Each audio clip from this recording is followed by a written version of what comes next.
abirirwa batunda umutungo wa Kongo bawujyana iwabo, hari uwo mwari mwumva twafatiye ku road block?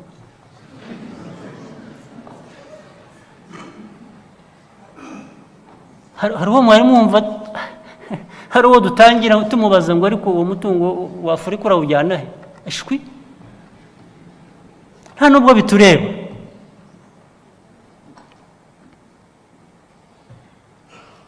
Ariko nabyo ejo bazahindukira bavuga ngo ariko umutungo wa Kongo abanyarwanda niwo wubakijije.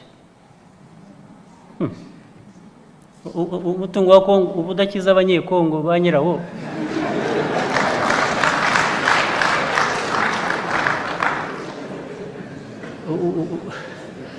Twebwe ugiye kudukiza ute?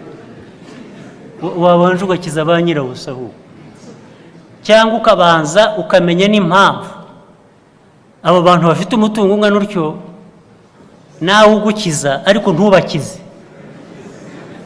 N'icyo kibazo ukabanza ukabafasha kugikemura. Ibibazo biri mu baturanyi hari iruhande muri Kongo, Kongo duturanye nayo, Kongo iyi yahoze ari kera twahoze twese turi Rwanda, Burundi, Kongo Belge, murabyibuka? Hari abakibwira ko ariko bimeze, ntabwo ariko bimeze. Uru Rwanda ntabwo rukiri muri Rwanda, Burundi, Kongo Belge, zero.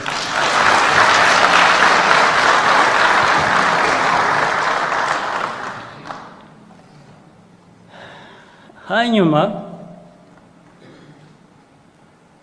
ibibazo biri hariya muri Kongo ababiteye barabizi, bariyizi.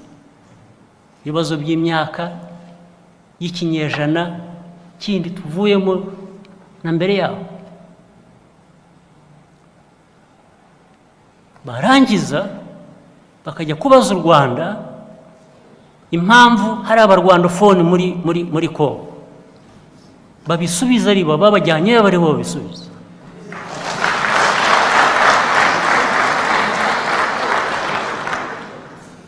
Abajyanye bari abarwandofone bari hakurya hariya.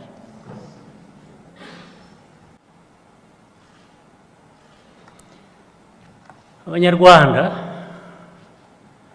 kutiha agaciro ukemera gukubitwa za nkwe navugaga. Iyo ubyemeye uri hanyuma yo kubyanga ukabirwanya. Iyo byanze ukabirwanya ukiberaho nk'uko wayeho, ukibeshaho nk'uko ushobora kwibeshaho, niho dufite inyungu kurusha gupfukama ukaramya abashaka kukwica.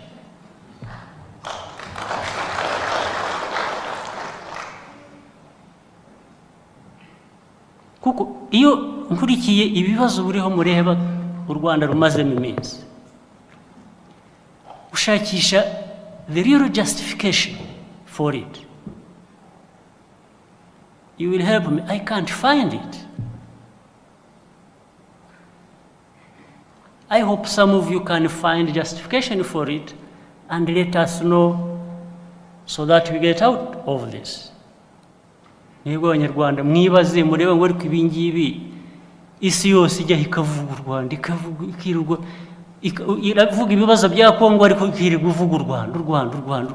Ejo bundi ku maradiyo ngo urabizi buriya nyamara Kagame avuze, perezida w'u Rwanda avuze ngo twamaganye iriya gurupu yo muri Kongo. It has a funny name, I don't know. Ngo ibintu twarekura twakoroshya tukabaha.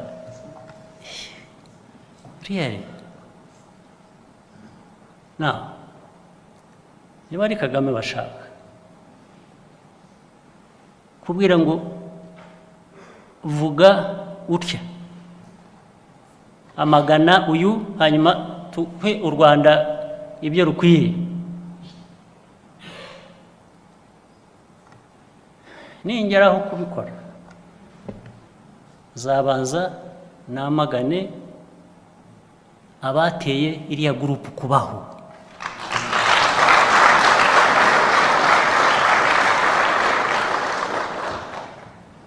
Zabanza namagane leta itubaha abanyagihugu ikwiriye kuba iyobora ikorera, namagane ni international community isa nitagira amaso, isa nitabona.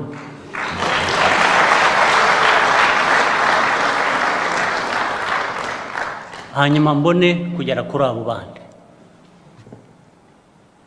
baba M23, baba leta ya Congo, baba international community, bose kuri ye they are ideologically bankrupt.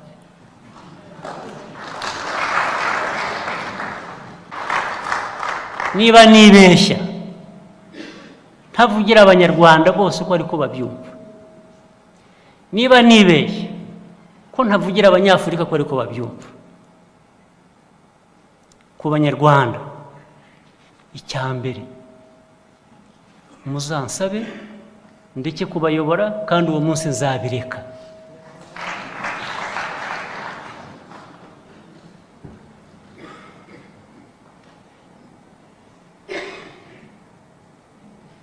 Uwo munsi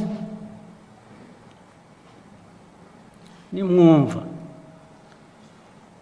ko ntahagarariye inyungu z'u Rwanda uko bikwiye, ye n'ubinsaba ntibizashira n'iminota.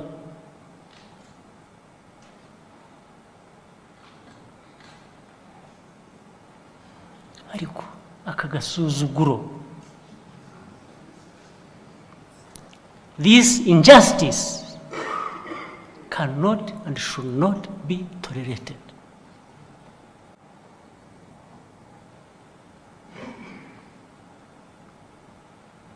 And these people who create injustices here and who have created injustices for this region, even for our neighbors, cannot stand there and give me lectures about anything. Icyo mvuga ni iki mu Kinyarwanda ku Banyarwanda? Kuvuga ngo ibi byose impamvu abantu bitwaza cyangwa ikibikera nuko no muri Afurika hari abantu bamwe bagikora amakosa badakwiriye kuba bakora.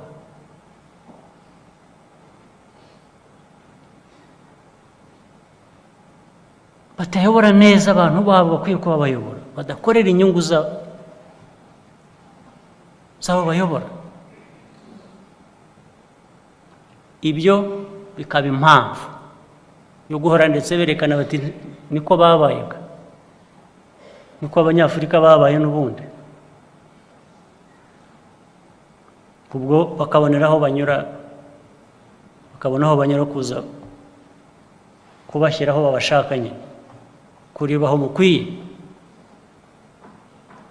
Icya kabiri ni n'inzego ubwazo abantu batubaka kubera n'ayo makosa ngo ashobore gukemura ibibazo bimwe, noneho bakaza baje kubidukemurira.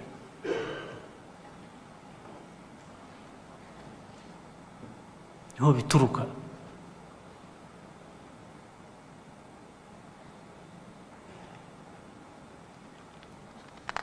Banyarwanda,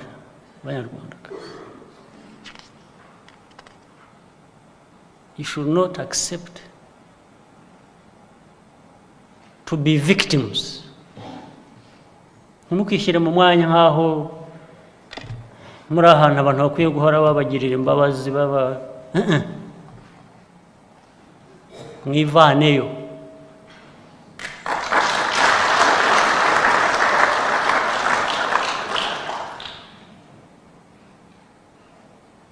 ntawe uzakuvanayo.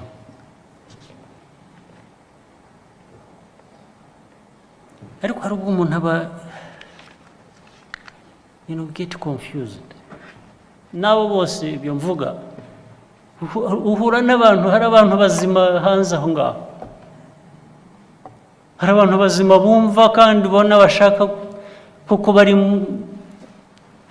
muri iyo nzira mvuga ikwiriye, ariko rimwe intambara ziri iwabo muri politiki z'iwabo nazo tukazifatirwamo